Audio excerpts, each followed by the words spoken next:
Welcome to PV Indian foods. ముందుగా బాండీలో oil వేసుకుని జీలకర్ర, పచ్చిమిర్చి, ఉల్లిపాయలు చాలా సన్నంగా తరిగినవి కూడా వేసుకుని బాగా మగ్గించుకోవాలండి.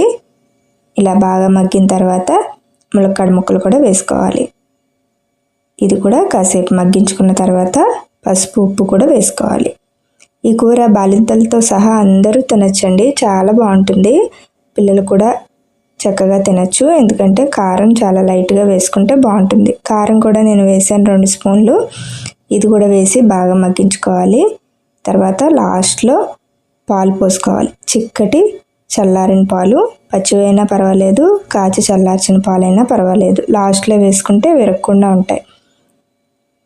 చూసారు కదా, చాలా అద్భుతంగా చాలా కమ్మగా ఉంటుందండి. ఈ కూర పిల్లలు, పెద్దవాళ్ళు ఎవరైనా ఇష్టంగా తింటారు. ఒకసారి మీరు కూడా ట్రై చేయండి. చాలా సింపుల్గా ఉంటుంది. నా ఛానల్ కొత్తగా చూస్తుంటే సబ్స్క్రైబ్ చేసుకోండి, షేర్ చేయండి, కామెంట్ చేయండి.